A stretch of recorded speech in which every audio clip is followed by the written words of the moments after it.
حضرت محمد رسول اللہ صلی اللہ علیہ وآلہ وسلم اللہ تعالیٰ کے آخری نبی اور رسول ہیں۔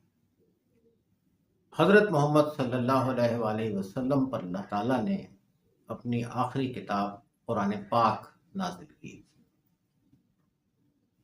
اللہ تعالیٰ کی نازل کردہ کتابوں میں سے قرآن پاک آخری کتاب ہے۔ حضرت محمد رسول اللہ صلی اللہ علیہ وسلم اللہ تعالیٰ کے آخری نبی و رسول ہیں۔ اب قیامت تک کوئی نبی و رسول نہیں، قیامت تک کوئی کتاب نہیں۔ انسانوں کو توحید کا پیغام پہنچانا، رسول اللہ صلی اللہ علیہ وسلم کی تعلیمات سے آگاہ کرنا، قرآنی تعلیمات کا فروغ اب امت مسلمہ کی اجتماعی ذمہ داری ہے۔ امت مسلمہ میں اس ذمہ داری کو سب سے احسن طریقے سے جن ہستیوں نے ادا کیا ہے انہیں ہم علماء حق کے نام سے جانتے ہیں۔ ان علماء حق میں علماء ظاہر یعنی فقہ کے عالم بھی شامل ہیں، اور ان میں علماء باطن یعنی اولیاء اللہ اور صوفیاء کرام بھی شامل ہیں۔ اولیاء اللہ نے قرآنی تعلیم کے لیے، اصلاح کے لیے، لوگوں کی خدمت کرنے کے لیے اور دیگر آسن کاموں کے لیے ادارے بھی بنائے اور انفرادی طور پر بھی کوششیں کی۔ اولیاء اللہ کے قائم کردہ ادارے سلاسل طریقت کے نام سے معروف ہیں۔ سلاسل طریقت کی تاریخ تقریباً 13 صدیاں پرانی ہے۔ سلسلہ عظیمیہ انہی سلاسل طریقت کا تسلسل ہے۔ سلسلہ عظیمیہ کا قیام 1960 میں عمل میں آیا۔ سلسلہ عظیمیہ کے بانی، سلسلہ عظیمیہ کے امام حضرت محمد عظیم برقیہ ہیں۔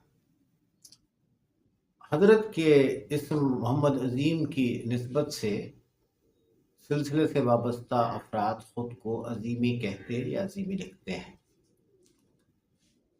سلسلہ عظیمیہ کی تعلیمات کا منبع، مخرج، اوریجن یا سرچشمہ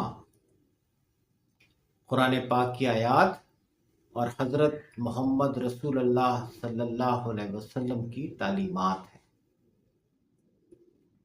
سلسلہ عظیمیہ اپنے وابستگان کو تلقین کرتا ہے کہ حقوق اللہ ادا کیے جائیں، حقوق العباد ادا کیے جائیں۔ سلسلہ عظیمیہ اپنے وابستگان کو تلقین کرتا ہے کہ اللہ کی کتاب قرآن پاک میں زیادہ سے زیادہ تفکر کیا جائے۔ اللہ تعالیٰ نے خود اپنی نشانیوں میں غور و فکر کی دعوت دی ہے۔ اللہ تعالیٰ کے اس حکم کی تعمیل میں قرآن پاک پڑھا جائے، قرآن پاک کو سمجھنے کی زیادہ سے زیادہ کوشش کی جائے۔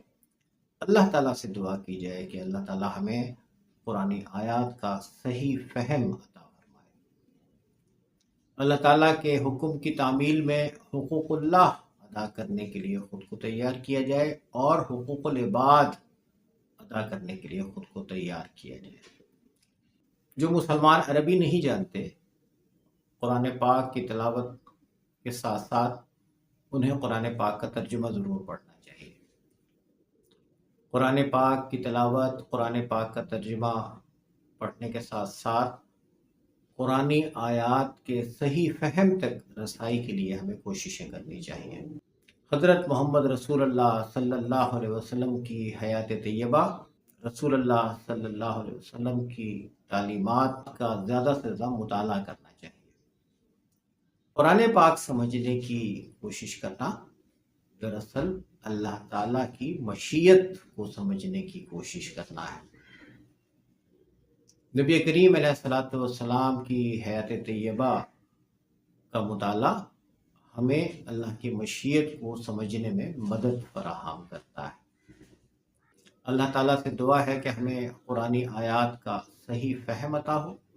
اللہ تعالیٰ سے دعا ہے کہ ہمیں نبی کریم علیہ الصلوۃ والسلام کی تعلیمات کا صحیح فہم عطا ہو اور ہم سنت مبارکہ پر زیادہ سے زیادہ عمل کرنے والے بنیں۔